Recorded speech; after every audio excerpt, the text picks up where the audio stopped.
반갑습니다. 오늘은 음악을 안 틀고 한번 해볼게요. 음악을 안 틀고. 오늘은 49강 MACD 9번째 시간입니다. 주제는 다이버전스인데, 사실은 다이버전스는 MACD에만 쓰는 게 아닙니다. MACD는 보통 오실레이터계 보조지표에서는 다 사용을 할 수 있습니다. 이제 그거를 MACD를 기준으로 설명을 드리는 거지, MACD에만 다이버전스가 있다라고 이해를 하시면 안 돼요. 아시겠죠? RSI도 있고 MFI도 있고 다 있습니다. 스타캐스틱도 있다고 볼 수가 있고 그렇습니다. 근데 그거를 이제 MACD를 기준으로 설명을 드리는 거다, 이렇게 이해를 하시면 되고요. 일단은 다이버전스에 대해서 이제 제가 MACD를 설명을 하다 보니까 MACD에 이제 또 다이버전스를 이제 보는 그런 분석하는 법이 있는데, 이제 다이버전스를 먼저 이해를 한 다음에 그 다음에 지표에 이렇게 적용을 해 나가는 게 좋겠다 싶어서 MACD의 이 영상 중에 다이버전스를 넣은 겁니다. 일단 첫 번째로는 다이버전스란 외부에 대해서 설명을 간단하게 드릴 거고, 두 번째는 다이버전스가 발생하는 이유. 제가 항상 말씀드리지만, 그림을 외우는 행동은 그냥 그림만 외우고 그렇게 분석을 하는 거는 필패다, 필패. 그 원리를 아셔야 된다. 그 원리를 알아야 이게 이런 상황이구나가 분석이 되는 거예요. 원리도 없이 그냥 이런 그림이 나왔으니까 하락이야, 이런 그림이 나왔으니까 상승이야 라고 판단하는 거는 너무나 얼탱이가 없는 행동이고, 그런 거에 여러분의 소중한 자산을 투자를 할 수가 없다, 이렇게 말씀을 드립니다. 그래서 원리가 중요하다, 발생하는 이유가 중요하다, 아시겠죠?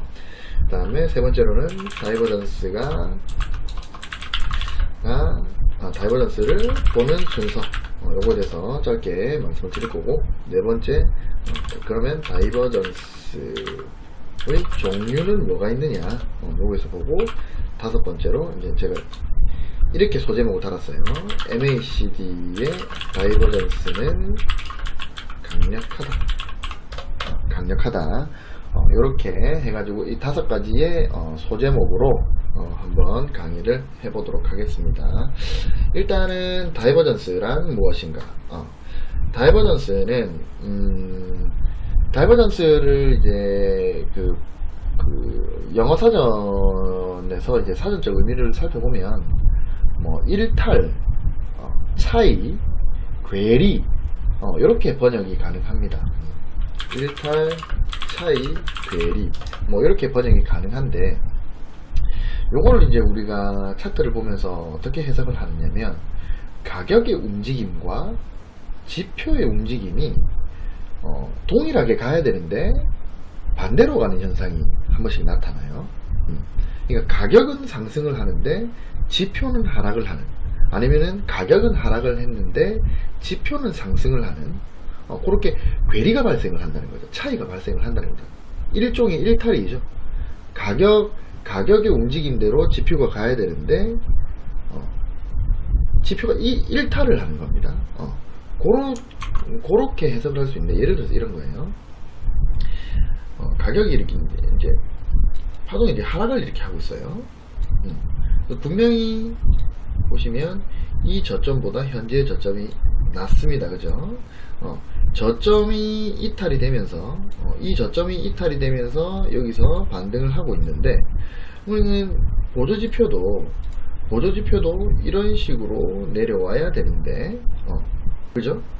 이런 식으로 와야 되는데, 근데 보조지표가 여기서는 이렇게 내려오다가 가격은 밑으로 떨어졌는데 보조지표는 이렇게 올라서 반등을 하는 이런 모양새가 나타날 때가 있어요. 그러니까 가격은 하락을 했지만 보조지표는 상승을 하는, 그죠? 이런 거가 이제 다이버전스예요. 쉽게 말해서 가격의 움직임과 보조지표 움직임이 반대로 나타나는 현상이다. 이렇게 말씀을 드립니다. 일단은 그렇게 이해를 하시고, 일단 정리하면서 나갈까요? 가격의 움직임과 지표의 움직임이 차이를 봅니다. 이 차이는 반대 현상이 나타난다. 요게 이제 다이버전스인 겁니다. 그죠? 다이버전스의 사전적 의미인 일탈 차이 괴리랑 같은 거죠. 똑같이 이제 이 말이 그 말이죠. 근데 이게 뭘 의미하느냐? 이게 기존 추세의 전환을 암시하는 겁니다. 암시한다. 100%는 아니에요. 기존 추세의 전환을 암시한다. 기존 추세가 이렇게 할게요. 기존 추세가 전환될 수 있음을 암시한다. 그러니까 기존 추세가 무조건 전환되는 게 아니라 기존 추세가 이제 전환이 될 수 있는, 반대로 돌아갈 수 있음을 암시하는 거예요. 일단은 계속 정리를 하면서 나갈게요. 다이버전스는 긴 시간대의 차트일수록 신뢰도가 높다. 이건 무슨 말이냐면 분봉에서 나오는 것보다 시간봉이 더 신뢰도가 높고, 시간봉보다 일봉이 신뢰도가 높고, 그 다음에 주봉, 월봉, 연봉, 이런 순서대로 신뢰도가 점점 높아집니다. 그러니까 주봉에서 다이버전스가 예를 들어서 상승을 한다. 주봉에서 상승을 한다는 다이버전스가 떴는데 일봉에서 하락을 한다는 다이버전스가 떴다면 이건 뭐냐면 주봉의 신뢰도가 더 높다라는 거예요. 아시겠죠? 이렇게 해석할 수도 있고, 또 한 개는 어떻게 해석할 수 있냐면 분봉이나 시간봉, 일봉 같은 경우에는 다이버전스가 나타나도 분봉이나 시간봉 같은 경우에는 다이버전스가 나타나도 추세가 전환이 안 될 때도 많은데, 일봉일 때는 시간봉에 비해서 더 추세 전환이 잘 된다. 일봉보다는 주봉에서 나왔을 때가 일봉에서 나왔을 때보다 그 빈도수를 평균을 해보면 주봉이 더 신뢰도가 높아진다. 그러니까 주봉에서 예를 들어서 3번의 다이버전스가 나왔고 일봉에서도 3번의 다이버전스가 나왔으면 일봉은 한 번은 실패하고 2번은 성공한다면 주봉에서 10번이 나오고 일봉에서 10번, 똑같이 일봉에서도 다이버전스 10번, 주봉에서도 10번이 나왔으면 주봉은 보통 한 7번 정도 성공을 한다면 그러면은 일봉은 6번 성공한다. 즉 주봉에서 확률이 더 높다. 주봉보다 월봉이 더 높고 연봉이 높다. 즉 긴 시간대 차트일수록 신뢰도가 높다. 이렇게 이해를 하시면 됩니다. 그리고 거래량 지표들 있죠. 예를 들면은 MFI가 이제 RSI의 거래량을 집어넣은 거죠. 그 MFI라든지 OBV라든지 이렇게 거래량 지표에서 특히 OBV 많이 봅니다. 다이버전스를 거래량 지표에서 다이버전스가 발생하면 일종의 매집으로 볼 수도 있다. 무조건 매집이라는 얘기는 아닙니다. 항상 말씀드리지만 차트에는 100%가 없어요. 일종의 매집으로 볼 수 있다. 그리고 종류는 크게 강세와 약세로 나뉜다. 강세는 이제 하락을 멈추고, 이제 강세라는 거는 이제 이 하락하던 추세가 이제 상승으로 돌아갈 거다라는 걸 얘기하는, 이제 강력해진, 그러니까 강세라는 거는 이 추세의 강도가 상승으로 가는 강도가 강해진다라는 걸 의미하고, 약세는 상승하던 추세가 꺾여서 내려온다. 요렇게 이해를 하시면 됩니다. 그래서 강세는 이제 매수의 관점에서, 매수의 포지션에서 강세는 좋은 거고 약세는 나쁜 거다. 이렇게 보시면 됩니다. 종류는 이렇게 크게 이렇게 나뉘고, 이 강세와 약세는 각각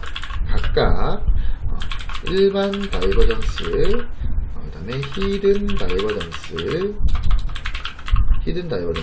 그 다음에 과장된 다이버전스, 그 다음에 트리플 다이버전스, 이렇게 나뉩니다.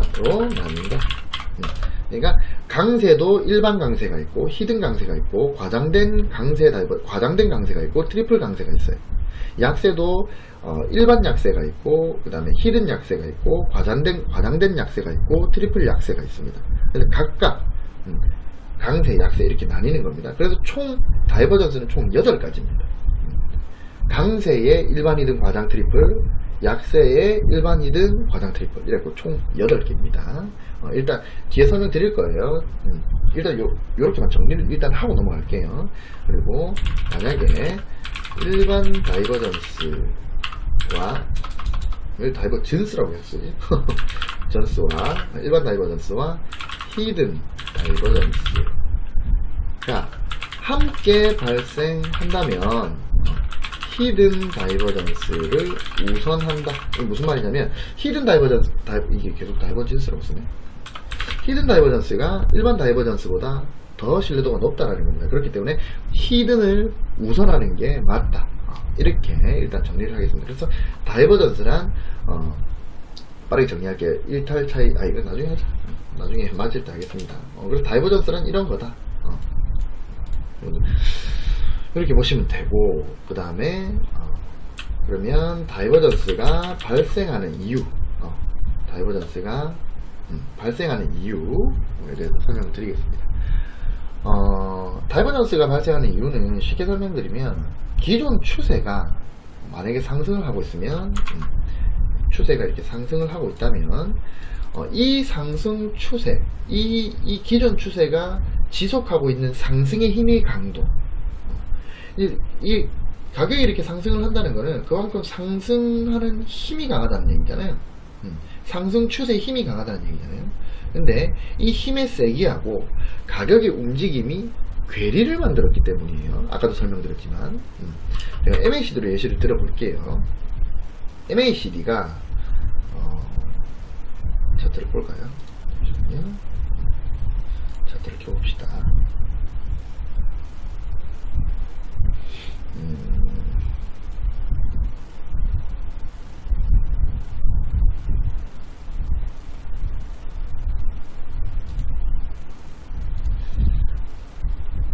제가 이 차트로 볼게요. 이게 이제 원달러 환율입니다. 환율 차트인데 이게 이제 제가 뭐 맞췄다를 얘기하는 게 아니라 그게 아니라 오해는 하지 마시고 원달러 환율을 제가 언제 분석을 했냐면 여기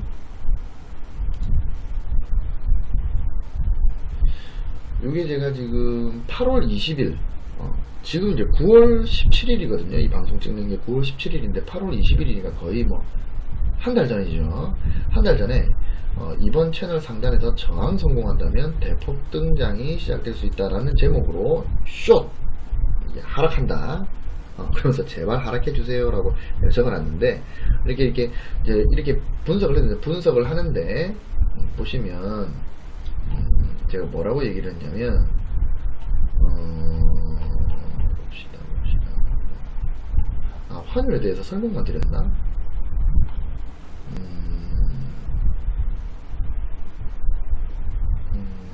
여기서는 제가 언급을 안 했네요. 일단 이때 이제 내려간다고 제가 이때 봤던 이유가 뭐냐면 이유 중에 하나가 뭐냐면 달러 환율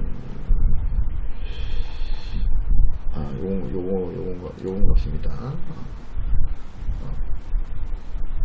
기억이 나는데 여기서도 뭐 얘기를 안 했나? 네, 지금 기억이 잘 안 나네요. 여하튼 제가 이제 8월 20일이니까 디플레이를 땡겨보면 요날 이제 이때 제가 분석을 한 거예요. 그러면서 이게 이제 하락을 할 것이다 라고 얘기했던 이유 중에 하나가 뭐냐면 다이버전스예요. 그러니까 보시면 가격이 고점은 이제 여기가 전고죠. 전고를 돌파하고 올라갔어요. 그죠? 전고를 돌파하고 올라가서 채널 상단까지 갔단 말이에요. 그죠? 여기가 전고고 전고를 돌파해서 채널 상단까지 가서 끄어보면 이 고점과 여기 고점을 연결해 보면 가격이 분명히 상승을 했습니다. 그죠? 가격이 올라갔는데 MACD는 하락을 했단 말이에요. 그죠? MACD는 빨간선끼리 연결해도 하락이고 시그널끼리 연결해도 하락을 했습니다. 가격은 상승했는데 MACD는 하락을 했다는 거죠. 그리고 뭡니까? MACD가 이거 뭐예요? 시그널을 이제 하락 교차 하려고 지금 모션을 취하고 있죠. 이미 히스토그램 지표는 이미 시그널을 이탈을 해버렸습니다. 그죠? 그렇기 때문에 제가 다이버전스, 이거는 약세 다이버전스다. 그래서 하락을 할 가능성이 높다. 특히 여기가 뭐다? 채널 상단이고 꺾여서 내려오는 그래서 여기서는 숏이다 라고 제가 이제 분석을 한 겁니다. 요런 이유에서 제가 분석을 했는데, 이제 보시면 왜 그렇게 제가 분석을 했느냐, 이 이후에는 가격이 이렇게 쭉 하락을 했습니다. 그죠? 제가 맞췄다는 얘기는 아니고, 이제 그 다이버전스를 설명드리기 위해서 제가 그렇게 이제 일단은 왜 제가 원달러 환율이 하락할 것이라고 봤는지에 대해 설명을 드린 거고요. 이제 MACD 같은 경우에는 지수 12, 여기 보면 지수 12일선이에요. 여기. 그죠? 지수 12일선과 그 다음에 지수 26일선. 요 두 개의 폭값이라고 제가 계속 말씀드리고 있습니다. 그죠? 이게 MACD가 이렇게 상승을 한다는 거는 이 폭값이 점점 커진다는 거고. 그죠? 그리고 여기를 기점으로, 요 자리를 기점으로 이제 MACD 폭값이 점점 작아집니다. 왜 폭값이 작아집니까? MACD는 이렇게 올라가고 있는데, 근데 뒤에, 아니, MACD가 아니지. 그 12일선이 요렇게 올라가고 있는데, 여기서 12일선이 올라가는 걸 멈추는데, 근데 그 26일선은 지호성 때문에 좀 더 늦게 올라와서 여기서부터 계속 아직도 상승을 하고 있는 거예요. 그러니까 이 폭값이 작아지는 거죠. 그죠? 그래서 MACD가 올라간다는 거는 12일선과 26일의 그 폭값이 점점 커지는 거고, 상승 추세에서 폭값이 크다는 거는 그만큼 이 단기선이 이 중기선을 크게 상회하고 있다는 말이 되기 때문에 현재 상승 추세의 힘이 그만큼 크다는 걸 의미합니다. 이 폭값이 크다는 거는. 그죠? 상승 추세의 힘이 크다는 거예요. 그래서 이제 MACD가 이렇게 올라간 겁니다. 그죠? MACD가 이렇게 쭉 올라간 거예요. 이 상승 힘이 강하니까. 그죠? 그리고 이 폭값이 작아진다. 이게 폭값이 작아지면 MACD가 이렇게 하락을 하죠. 폭값이 이렇게 작아진다라는 거는 그러면 무슨 말일까? 반대로 현재 상승 추세 힘이 점점 작아지고 있다는 것을 반증을 합니다. 그래서 지금 여기서 폭값이 계속 커지는 요때까지, 이때까지는 이날까지는 상승의 힘이 상당히 강했는데 여기서부터는 상승의 힘이 약화됐단 말이에요. 그래서 이 가격의 움직임과 MACD의 움직임이 비슷하게 가는 거예요. 그죠? 그렇게 가는 겁니다. 자, 근데 가격이 이 정고 부분 있죠? 이 정고 부분을 돌파를 했어요. 가격이. 그죠? 그러면은 여기에 힘이 더 강해야 되잖아요. 정고를 돌파했으니까. 그죠? 그러니까 이 수준의 힘보다 이 수준의 힘이 더 강해야 된다는 얘기예요. 이해하시죠? 근데 그 MACD의 폭값은 곧 추세의 그 강도, 힘이 어느 정도 센지를 우리가 볼 수 있는 건데, 지금 전 고점의 이 상승 추세의 고점의 힘과 더 높아진 고점의 힘, 요걸 두 개를 비교해 보니까 오히려 폭값이 이때가 더 컸던 거예요. 이때가 더 작아요. 그죠? 이거 보시면 이렇게 하락을 했잖아요. 이렇게. 그죠? 이렇게 하락을 했잖아요. 그러면은 이 전고점의 가격대의 상승의 힘이 이 신고점, 더 높은 고점인데도 불구하고 상승의 힘이 더 낮단 말이에요. 지금. 쉽게 설명드리면 가격이 높아졌어요. 가격이 높아졌다는 거는 이때의 힘이 더 커야 된단 말이에요.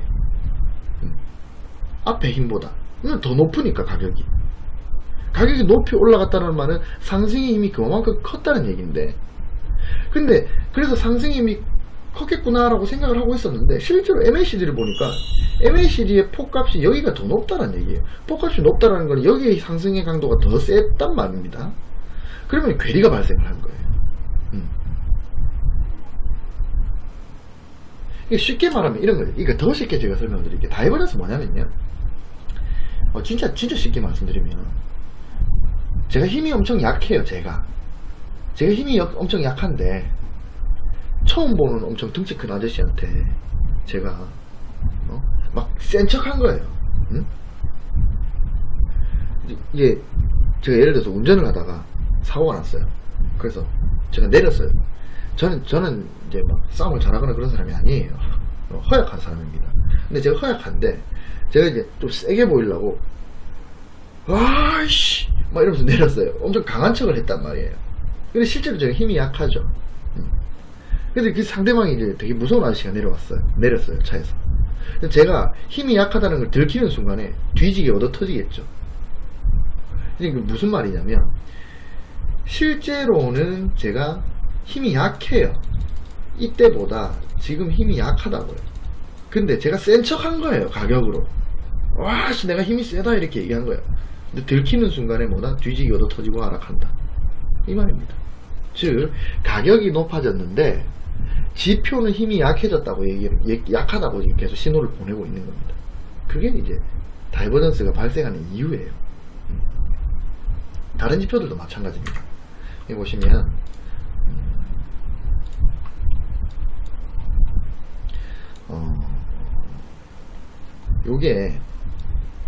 요게 RSI입니다. 그죠? RSI는 이름 자체가 그래요. RSI가 상대 강도력 지수입니다. 14일간에 상대적으로 지금 힘의 강도가 어느 정도로 지금 이제 세지고 약해지고 있는가를 보는 거예요. 나중에 이제 배우실 건데, RSI도 추세 강도 힘, 상대 강도를 보여주는 건데, 분명히 해서 이제 상승을 했죠, 그죠? 근데 RSI는 하락을 합니다. 다이버전스 발생하는 거죠. 그죠? 모멘텀도 지금 다이버전스가 발생한 거예요. 그래서 이 자리가 제가 분석할 때, 5만 대만, 그 추세의 힘을 나타내는 지표들이 다 지금 실질적으로 전고점보다 힘이 다 약한 상태로 나오고 있다는 거예요. 즉, 힘이 실제로는 약한데, 센 척 한번 해보는 거예요. 해봤던 거예요, 여기서. 그게 뭡니까? 걸려서 뒤지게 얻어 터진 겁니다. 그래서 저는 이제 하락을 봤어요. 제가 다이버전스를 좀 신뢰를 하는 편입니다. 무슨 말인지 아시겠죠? 이게 발생 이유다. 여기 이제 다이버전스가 발생하는 이유다. 정리를 하고 넘어갈게요. 다이버전스 발생하는 이유는 MACD를 예로 든다면, 그러니까 다이버전스가 발생하는 이유는 기존 추세가 지속하고 있는 힘의 세기와 가격의 움직임이 괴리를 만들기 때문이다. 그죠? 그래서 MACD에 대해서 제가 설명을 드렸습니다. 그 폭값으로. 그죠? 그러니까 가격이 상승한다는 말은 전고 돌파입니다. 전고점보다 지금 고점이 더 높다. 그래서 전고가 돌파가 됐다, 이 얘기입니다. 가격이 상승했는데 전고 돌파가 됐는데 지표가 전고 돌파를 못하는 경우, 그죠? 지표가 가격은 위에서 가격은 전고 돌파가 됐어요. 지금 이렇게 전고 돌파가 됐죠. 근데 지표가 전고 돌파가 못된, 전고가 여기죠. 이거를 돌파를 해야 되는데, 요 가격이 돌파했으니까 지표도 같이 돌파해야 되는데 전고 돌파를 못했어요. 그래서 이 고점을 연결하니까 상승을 하는데, 이거는 고점을 연결하니까 내려가는, 이 경우입니다. 요런 경우가 다이버전스라는 거예요. 이 이유는 괴리, 힘의 세기와 힘과 가격의 움직임이, 힘의 움직임과 가격의 움직임이 서로 반대로 만들어졌기 때문인 거예요. 제가 쉽게 설명드렸죠. 약한데 센 척 하다가 걸려서 뒤지게 얻어 터지는 경우, 여기 다이버전스입니다. 아시겠죠? 경우에 발생한다. 이게 발생하는 이유입니다. 자, 빨리 가야 되기 때문에. 그럼 다이버전스를 보는 순서, 다이버전스를 어떻게 보느냐. 일단 첫 번째는 가격의 움직임을 확인한다. 근데 이건 무슨 말이냐면 가격 움직임을 확인한다는 말은 예를 들어 상승추세에서 고점이 높아졌는가, 전고 돌파가 됐는가, 그죠? 이 말인즉슨 가격이 자 이렇게 됐다. 그럼 뭡니까? 고점이 돌파가 됐죠. 전고가 돌파가 됐다는 말은 뭡니까? 이 고점보다 현재 고점이, 과거의 고점보다 현재 고점이 더 높다. 그래야 전고 돌파가 되면 당연히 높은 거니까 이 얘기를 하는 거죠. 그럼 그걸 더 쉽게 설명하면 고점과 고점을 연결했을 때 이게 올라갔느냐, 이 각도가 고점과 고점을 이렇게 연결을 했는데 전고가 높아졌으면 당연히 상승 각도로 올라가겠죠.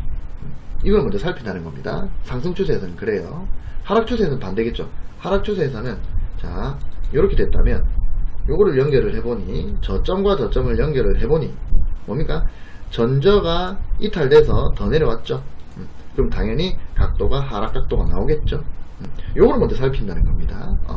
요거를 먼저 확인을 하고, 두 번째 지표의 움직임을 확인한다.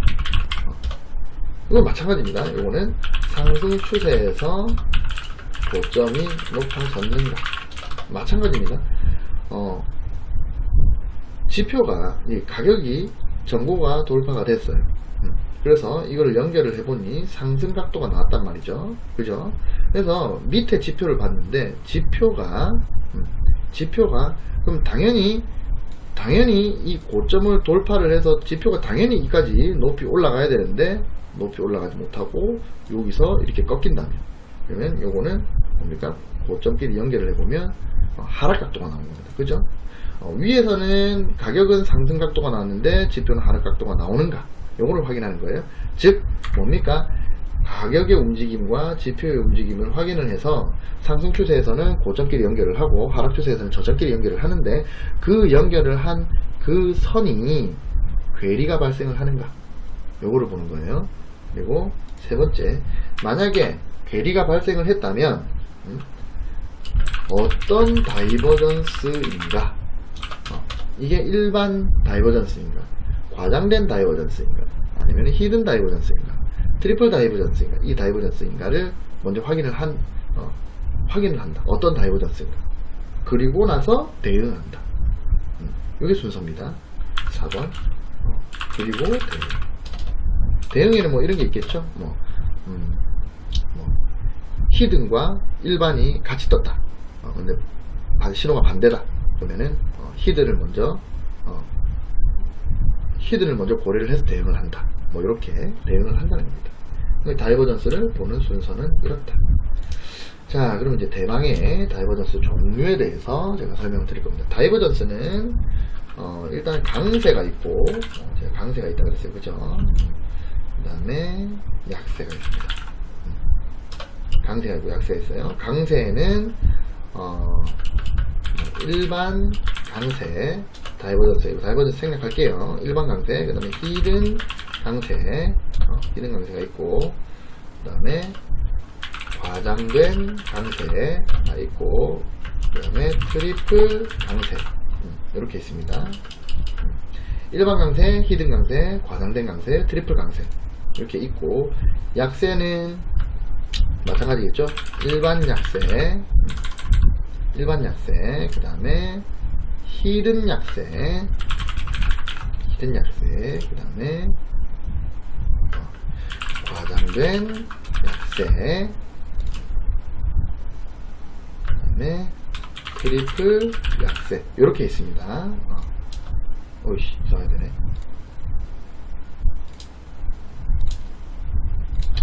이렇게 합시다. 이렇게 있습니다. 뭔가 좀 이상하지만 이렇게 있다고 칩시다.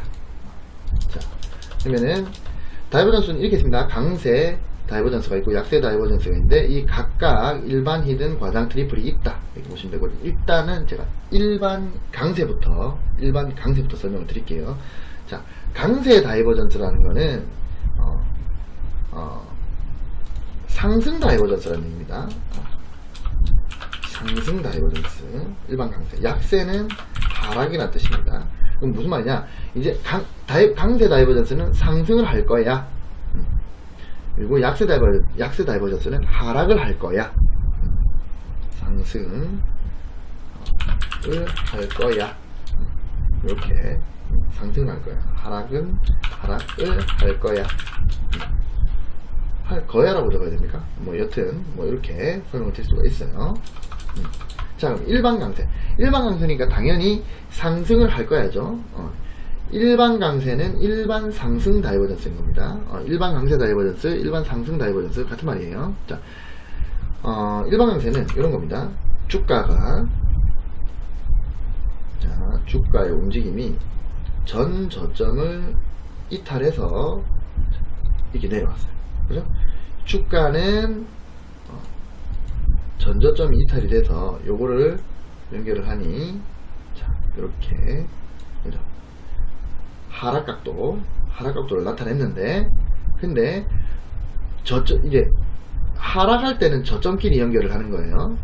하락을 할 때는, 하락에서 중요한 게 뭡니까? 하락은 전저 이탈이 중요하죠. 이 고점 다 쓸모없는 거예요. 하락 파동에서는 이 전저점이 계속 낮아지고 있는가, 물론 고점이 낮아지고 있는가도 채널상으로 봤을 때 중요한 부분이지만, 근데 전저가 이탈되고 있는가. 왜냐면 하락을 한다는 건 뭡니까? 이 가격보다 더 낮은 가격으로 내려가는 거죠. 이 가격보다 더 낮은 가격으로 내려가는가, 즉 저점이 중요해요. 그래서 저점이 계속 깨지고 있는가를 보는 거거든요. 그래서 하락 국면에서는 저점을 연결하는 겁니다. 근데 이렇게 하락을 하고 있는데, 가격은 저점을 이탈해서 하락각도를 연결해보니 하락각도가 나왔는데, 보조지표가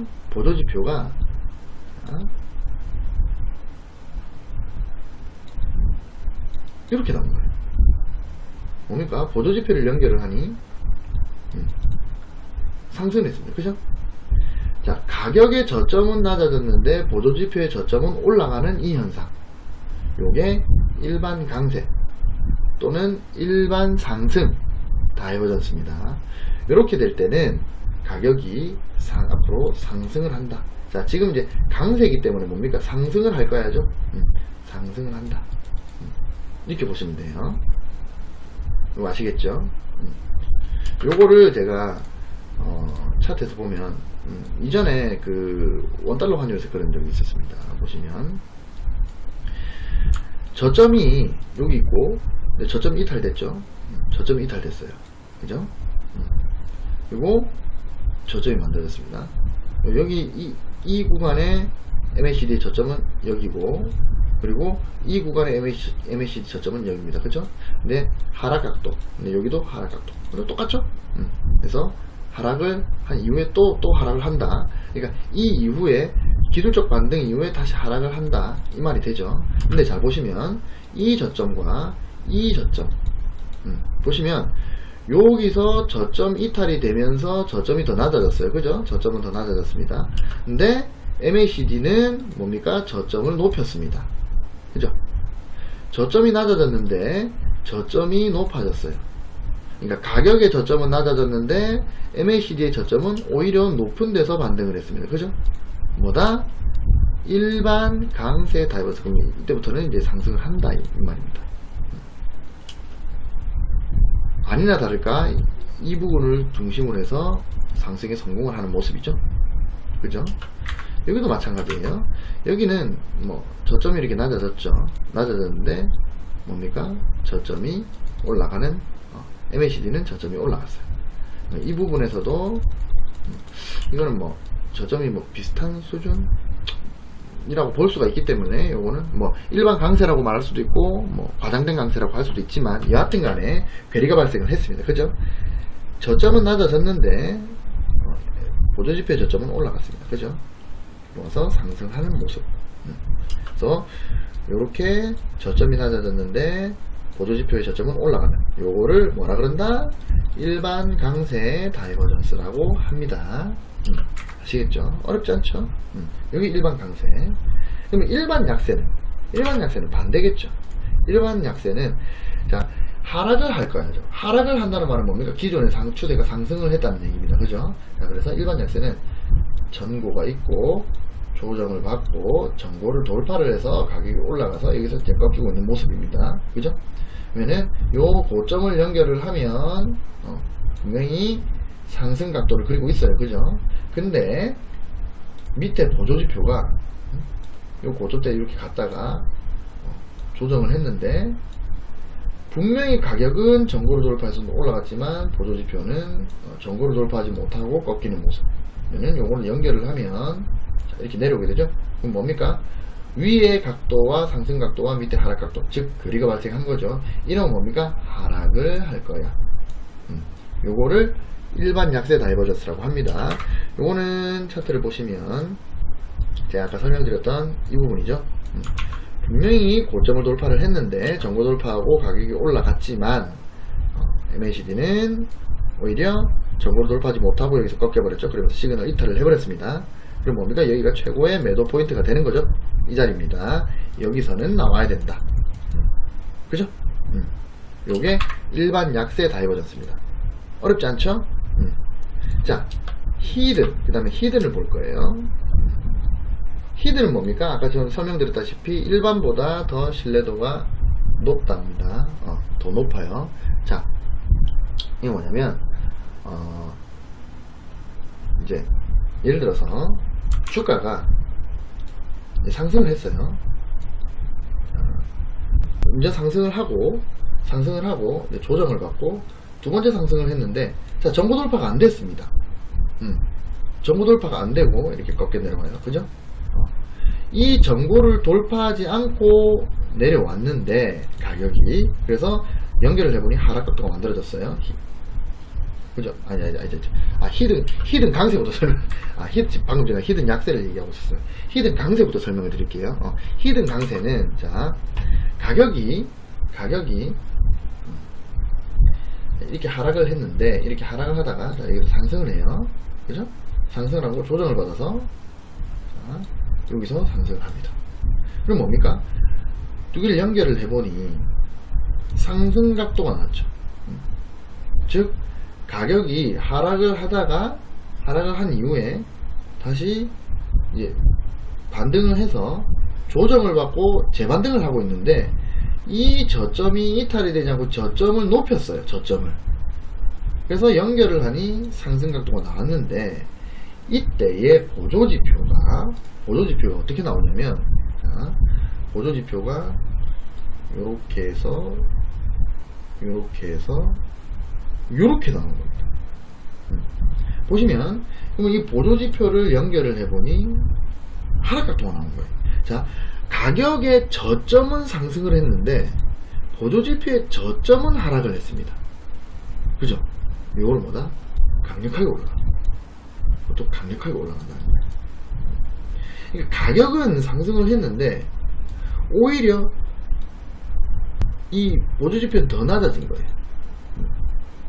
요거는 히든 강세 다이버전스라고 합니다. 아까 이제 일반 강세는 이렇게 됐었죠. 요 상태인데, 근데 보조지표가 요렇게 됐었죠. 그래서 하락 국면에서 저점끼리 연결을 했을 때 저점은 낮아졌는데, 그러니까 가격의 저점은 낮아졌는데 보조지표의 저점은 올라간 거, 이게 이제 일반 강세였다면, 이번에는 반대로 똑같이 이제 하락 추세에서 반대로 저점이 높아졌는데 보조지표는 저점이 낮아진 현상, 요거를 히든 강세라고 합니다. 히든 강세.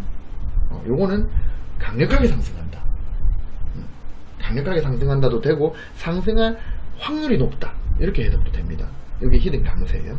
자, 그럼 히든 약세는 반대입니다. 히든 약세는 가격이 이렇게 상승을 하고 상승 추세에서, 자, 이렇게 상승을 했는데 조정을 받고 다시 가격이 상승을 하다가 이 전고를 돌파하지 못하고 이제 꺾여 내려와요. 그죠? 근데 이때의 보조지표가 이렇게 가서 보조지표가 이렇게 된 겁니다. 그죠? 그건 뭡니까? 고점은 낮아졌어요. 상승 추세 끝에서 고점은 낮아졌는데, 그죠? 고점은 낮아졌는데, 보조지표의 고점은 높아졌습니다. 그죠? 요거도 이후에는 하락을 할 확률이 매우 높다. 그래서 요게 히든 약세입니다. 히든 약세를 한번 찾아볼까요? 시간이 좀 걸리겠지만 히든 약세를 한번 찾아봅시다. 자, 네, 히든 강세부터 찾아봅시다. 히든 강세는 가격이 코스피로 볼까? 가격이 높아졌는데 보조지표가 낮아진 경우죠. 봅시다. 자, 이 경우죠. 여기 보시면 가격이 높아졌습니다. 분명히. 그죠? 가격이 이 저점보다 지금 이 저점이 더 높아요. 그죠? 그리고 꼴이니까 뭐 여기를 저점이라고 봐도 지금 여기서 이렇게 가격이 높아졌어요. 그죠? 근데 보조지표의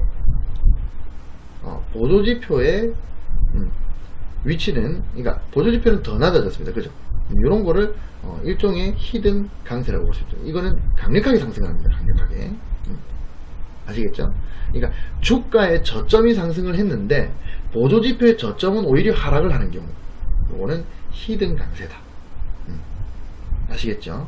이럴 때는 가격이 강력하게 상승합니다. 보시다시피 강력하게 상승을 하는 모습입니다. 그죠? 여기는 이건 이따가 과장된 다이버전스 제가 설명할 때 설명드려야 되겠네. 여튼 그래서 히든 강세와 히든 약세는 그렇다. 그 다음에 세 번째, 아시겠죠? 그러니까 히든, 이건 여러분 인터넷 쳐보면 그림 나와요. 그냥 굳이 제 거를 이렇게 할 필요는 없고 그냥 인터넷에 그냥 다이버전스 치면 나옵니다. 저는 이제 원리를 알려드리는 거고. 그다음에 과장된 다이버전스가 있어요. 과장된 강세 다이버전스와 과장된 약세 다이버전스. 이건 이렇게 설명을 드릴게요. 과장된 다이버전스는 예를 들어서 과장된 강세다 그러면은 주가의 저점이 같아요. 자, 이 상태입니다. 저점이 비슷한 정확하게 주가가 하락을 했다가 상승했다가 다시 하락을 해서, 자, 이 상태라고 봅시다. 이렇게 반등에 성공했어요. 근데 이 저점이 비슷한 수준이에요. 저점이 비슷한데, 그죠? 저점이 비슷한데 보조지표가 이렇게 올라가는 경우. 자, 저점이, 그러니까 가격의 저점은 거의 동일한 수준인데 보조지표의 저점은 올라가는 경우, 요거는 과장된 강세 다이버전스입니다. 이 이후에는 가격이 이렇게 상승을 합니다. 그러니까 상승을 할 가능성이 높습니다. 과장된 약세는 반대겠죠. 과장된 약세는 가격이 상승을 했다가 조정받고 다시 올라갔어요. 그리고 다시 꺾였습니다. 근데 자, 고점의 수준이 비슷한데, 근데 보조지표의 경우 이렇게 해서 이렇게 보니까 보조지표 고점이 낮아졌죠. 그죠? 요거는 앞으로 이렇게 하락을 할 가능성이 높다. 그죠? 일종의 쌍봉이죠. 여러분들 흔히 말하는 쌍봉입니다. 쌍봉에서 이게 많이 나와요. 과장된 약세가. 그러면은 하락을 한다. 이렇게 보시면 됩니다. 과장된 강세를 한번 봅시다. 요 부분이죠. 저점이 지금 거의 비슷한 수준입니다. 그죠? 이게 코스피거든요. 저점이 거의 비슷한 수준인데 MACD는 상승을 했어요. 과장된 강세 다이버전스죠. 뭐다? 이후에 상승을 할 가능성이 높다. 이렇게 된 겁니다. 그죠? 그리고 바로 나왔어요. 고점이 비슷한 수준입니다. 그죠? 근데 MACD는 신기하죠. MACD는 낮아졌어요. 이거는 과장된 약세다. 뭐다? 가격이 내려온다. 그래서 보통 이 쌍봉에서 이렇게 과장된 약세가 많이 나오고요. 쌍바닥에서 과장된 강세가 많이 나옵니다. 아시겠죠? 여러분들 이런 거 다 알고 하셔야 돼요. 주식이든 코인이든 뭐든지 간에 이런 거 모르시면 이 기본 중에 기본이거든요. 이거 다 알고 하셔야 됩니다. 요게 과장된 강세고 약세다. 딱 코스피에 나왔네. 자, 그 다음에 트리플 강세, 트리플 약세라는 게 있습니다. 요건 뭐냐면 이런 거예요. 일단 트리플 강세를 말씀을 드릴게요. 트리플 강세는 가격이 일단 이제 트리플 강세는 뭡니까? 상승할 거야 하니까 기존에 하락을 했던 거죠. 그래서 트리플 강세는 가격이 자 이렇게 나온 겁니다. 이렇게 자 이렇게 나왔어요. 그죠? 계속 하락을 지속했어요. 근데 밑에 보조지표가 어떻게 나오냐면 이렇게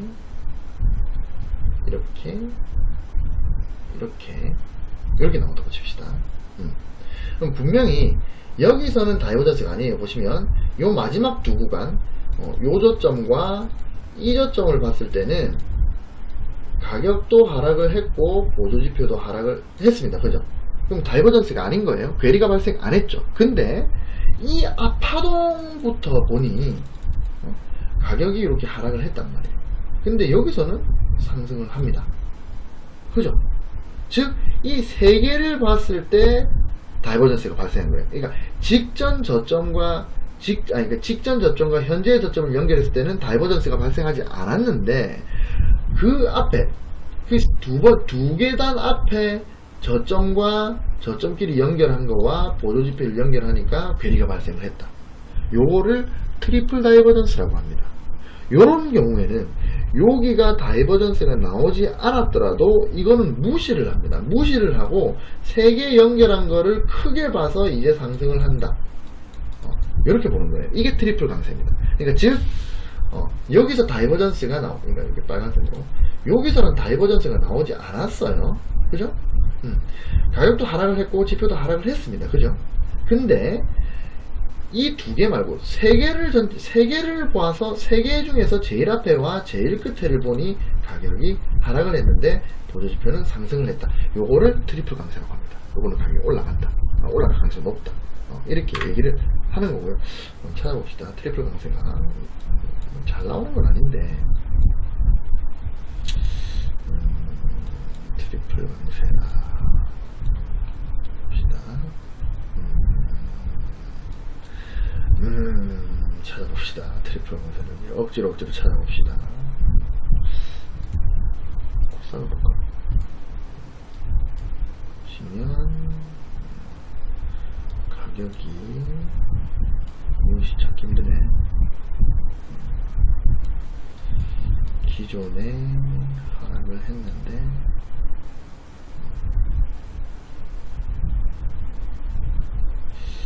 글쎄요 잘 안 나오네. 일반 차트를 볼까요? 일반 차트를 한번 봅시다. 아무거나 봅시다.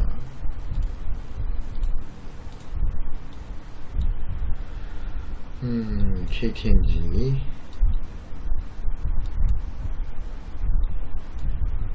하나 나와라 좀. 하나가 좀 나와라. 가격은 하락을 했는데 이거 설명하고 싶은데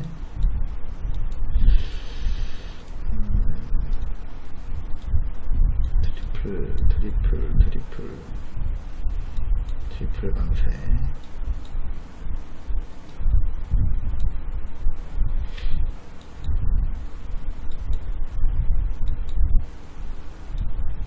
뭐 안 나오네요.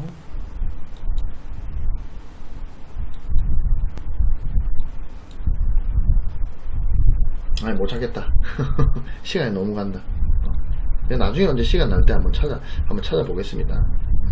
여튼 그래서 트리플 강세는 그런 거다. 그럼 트리플 약세는 여러분들 차트 보다 보면 나올 거예요. 제가 좀 시간이 너무 오래 걸릴 것 같아갖고 일단 넘어갑니다. 지금 50분이 됐기 때문에. 트리플 약세는 반대입니다. 반대. 뭐냐면 가격이 이렇게 상승을 이런 식으로 상승을 했어요. 그죠? 상승을 했는데 밑에 지표가 이렇게 해서 이렇게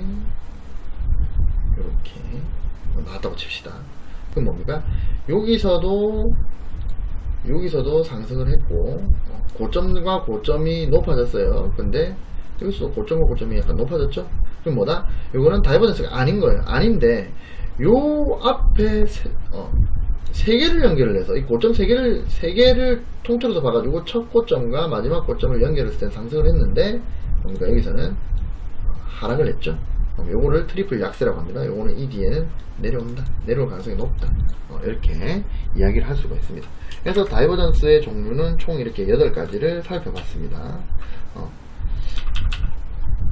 이건 나중에 여러분 인터넷 찾아보세요. 네이버에서 다이버전스 치면 다 나와요. 그림으로 잘 그려져 있습니다.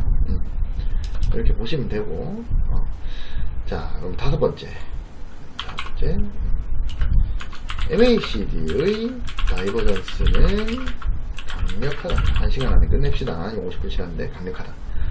요거는 제가 왜 이렇게 말을 제목을 달았냐면 보조지표들 중에서 그 추세의 그 강도, 그러니까 추세의 힘, 그 힘의 세기를 나타내는 지표들이 있습니다.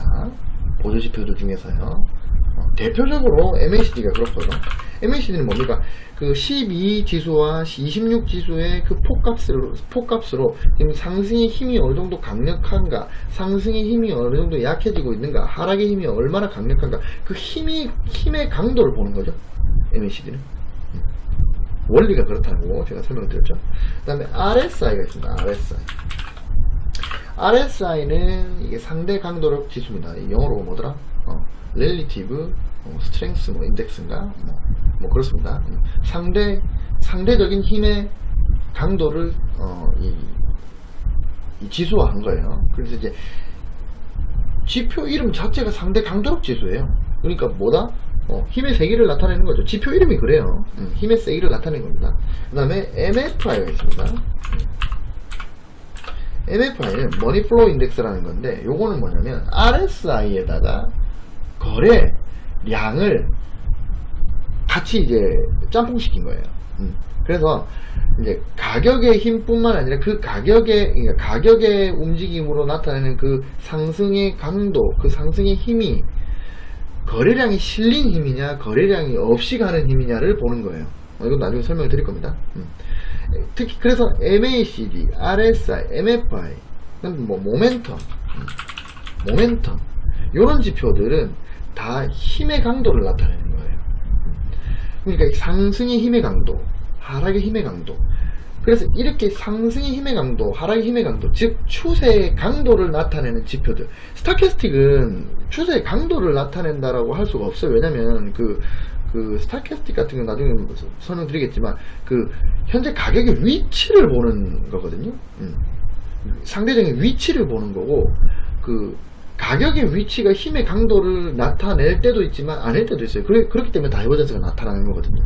그래서 스타캐스틱 같은 경우에는 뭐 스타캐스틱도 다이버전스가 있긴 있지만, 다이버전스를 활용할 수는 있지만 저는 신뢰하지 않습니다. 스토캐스틱의 다이버전스는 진짜 저는 신뢰하지 않아요. 그래서 제가 신뢰하는 거는 이렇게 힘의 강도, 그러니까 상승 추세든 하락 추세든 간에 그 추세의 강도를 나타내는 지표들, 이 지표들의 다이버전스가 강력하다고 저는 생각을 하는 거예요. 아시겠죠? 이게 왜 그러냐면 이유가 있어요. 다이버전스라는 게 이런 것이 결국에 가격의 움직임과 힘의 강도의 괴리를 보는 거거든요. 그래서 아까 처음에 설명드렸죠. 가격이 전고를 돌파하고 올라갔는데 힘의 강도는 전고를 돌파하지 못했을 때, 이때 약세 다이버전스가 나타나는 거잖아요. 그렇기 때문에 가격의 움직임은 우리가 차트로 그럼 다이버전스는 뭡니까? 이 주가와 그 다음에 밑에 보조지표를 보는 건데, 그죠? 근데 보조지표가 뭡니까? 보조지표는 힘의 강도를 보는 거고, 가격의 움직임은 뭔데? 전고가 돌파됐는지, 그러니까 가격 위치를 보는 거죠.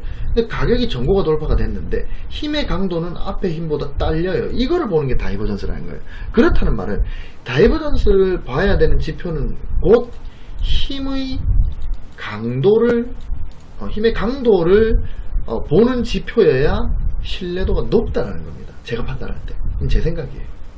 그래서 다이버전스는 스타캐스틱 다이버전스가 떴다고 뭐 상상할 거다 이렇게 하는 게 아니라 MACD, RSI, MFI, 모멘텀, 요렇게 힘의 강도를 보는 보조 지표들로 봐야 된다. 그래서 MACD의 다이버전스가 강력하다. 나중에 RSI 설명할 때는 또 이렇게 얘기할 거예요. RSI의 다이버전스는 강력하다. MFI를 설명할 때는 MFI의 다이버전스가 강력하다. 이렇게 설명을 드릴 겁니다.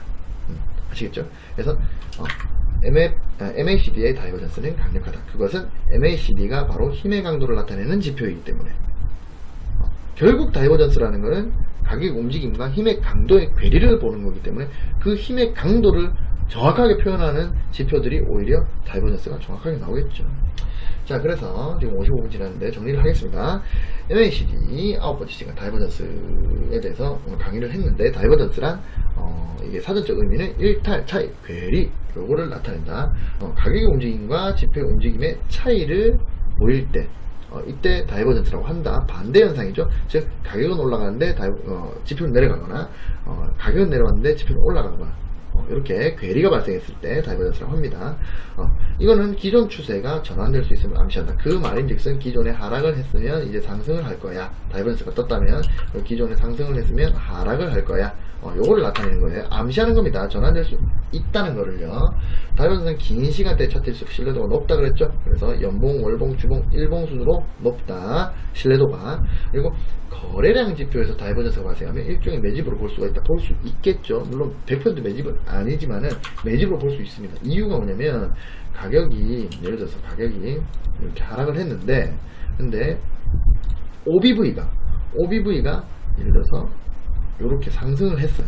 그러니까 가격이 이렇게 하락을 했는데 OBV가 이렇게 상승했습니다. 자, OBV는 나중에 설명을 드릴 거지만 그 거래량의 그 집중과 분산을 나타내거든요.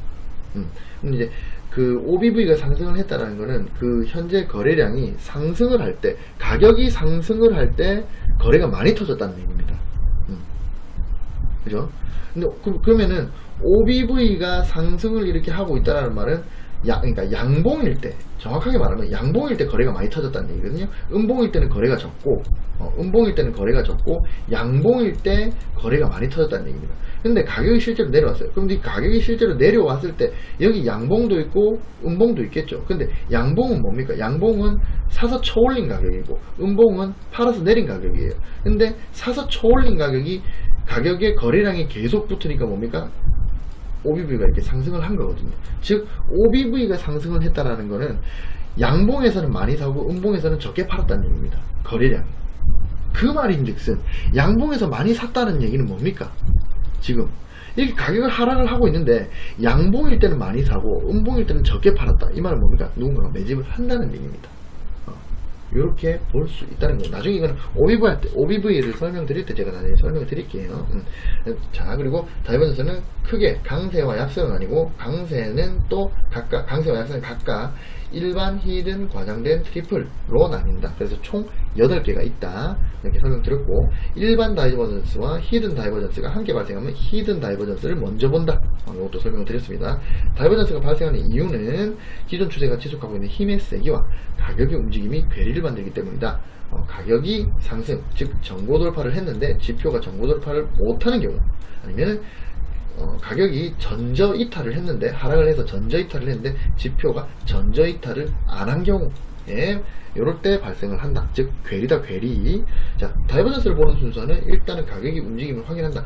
고점이 높아졌는지 저점이 낮아졌는지 이걸 먼저 본 다음에 지표의 움직임을 확인하는 거예요. 그러면 가격은 이렇게 됐는데 지표는 똑같이 가고 있느냐, 지표가 똑같이 안 갔다면 이거는 다이버전스다. 그럼 어떤 다이버전스냐, 이게 히든이냐 과장이냐 트리플이냐, 이걸 본다. 그리고 대응을 한다.